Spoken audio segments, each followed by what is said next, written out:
The old town of Ashwood had always been shrouded in mystery, but nobody dared speak of the place after dark. The townsfolk whispered tales about the abandoned mansion at the edge of the forest, a place where shadows weren't just dark, but alive. They called it the Blood House. No one knew exactly why the house was cursed, but it was said that every night, as the moon reached its peak, something terrifying would awaken within its walls. The shadows inside the house moved in ways that defied logic, creeping along the cracked wallpaper, twisting into shapes that resembled bleeding figures. One autumn evening, a group of friends from the nearby city, driven by curiosity and a taste for adventure, decided to explore the mansion. Among them was Emma, a brave and skeptical young woman who dismissed the old legends as nothing more than ghost stories. Alongside her were Mark, her protective brother, Sam, a thrill-seeker, and Lily, who had always been fascinated by the supernatural. As they approached the mansion, a cold wind swept through the trees, carrying with it a faint, metallic scent, like iron and decay. The front door, heavy and warped with age, groaned as they pushed it open, revealing a dark interior coated in layers of dust and shadow. The air inside was thick, heavy with an unexplainable sense of dread. They stepped in, their flashlights barely cutting through the darkness. The walls were lined with old portraits, faces faded and blurred as if time itself had tried to erase their existence. Emma felt a chill run down her spine when one of the portraits seemed to shift ever so slightly, the eyes following her every move. "Stop being ridiculous," Emma whispered, forcing a laugh. "It's just the light." But as they moved deeper into the mansion, strange things began to happen. The shadows on the walls started stretching and moving independently of the flickering candlelight they found in the dusty chandelier. Mark shone his flashlight toward one corner and froze. There, a shadow pooled on the floor, thick and dark, darker than any shadow he had ever seen, and it moved, curling like liquid ink. "Did you see that?" Mark said, voice trembling.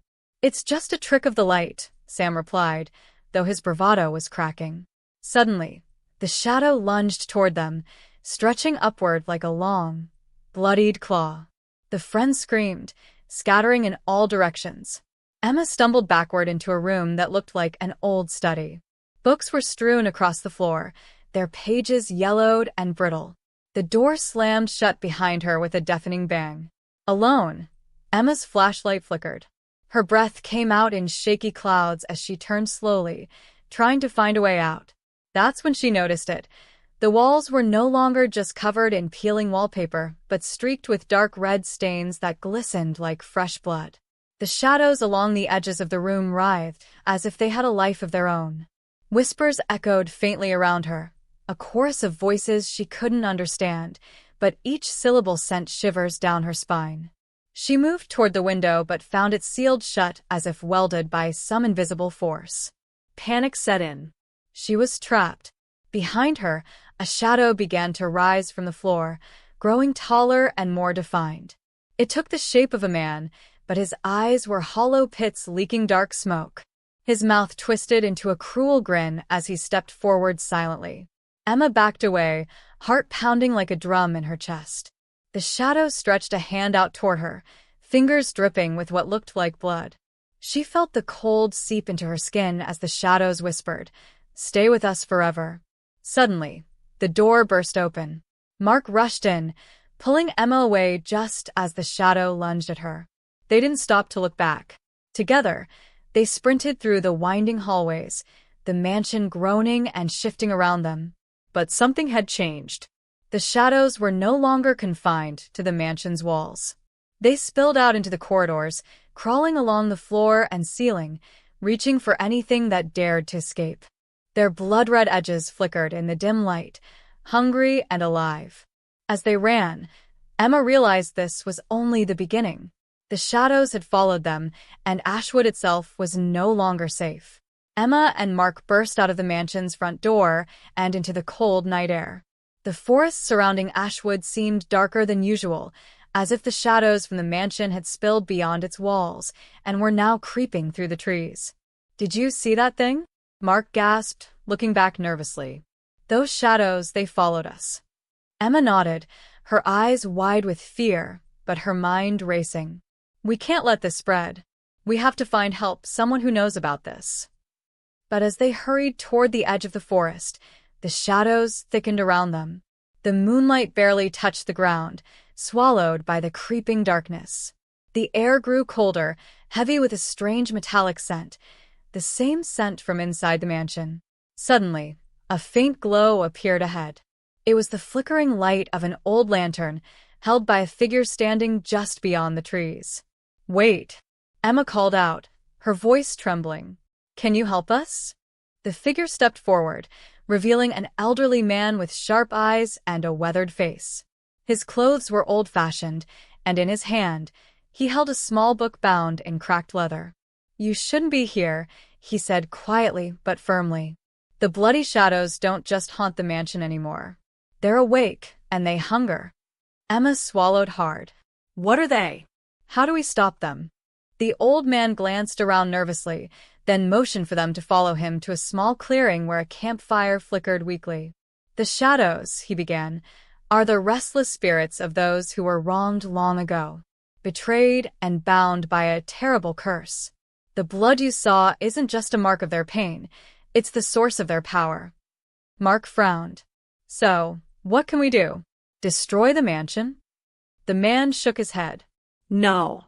Destroying the house won't end this. The curse has spread. The shadows are tied to the blood spilled on this land, to the secrets buried beneath the town itself." Emma's mind raced. "Secrets? What kind of secrets?" The old man opened his book and traced a faded symbol on the page, a circle surrounded by sharp, twisting lines. "Long ago, a pact was made between the founders of Ashwood and a dark force.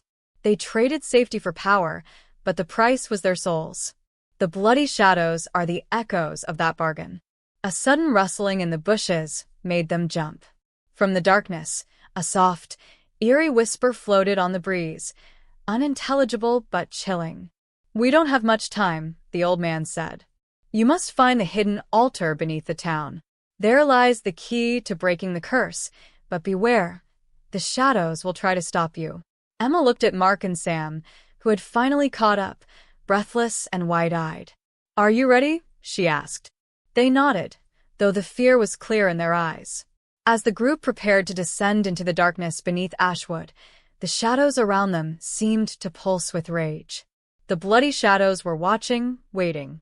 The old man led them to a narrow staircase hidden beneath a crumbling stone wall near the town's ancient cemetery. The steps were covered in moss and dust, descending deep into the earth. A cold draft rose from below, carrying whispers that sent chills down their spines. Emma tightened her grip on her flashlight. This must be the way to the altar. Mark followed closely behind, his face set with determination, while Sam and Lily scanned their surroundings nervously. As they reached the bottom, they found themselves in a vast underground chamber. The walls were carved with strange symbols glowing faintly red, like veins pulsating beneath the stone. The air was thick and heavy, as if the darkness itself was alive. "Stay close," the old man warned. "The bloody shadows are strongest here." Suddenly, the flickering lights of their flashlights revealed movement, dark shapes sliding silently across the floor and climbing the walls.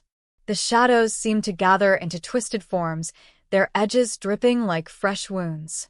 A low, haunting moan filled the chamber, echoing off the stone like a warning.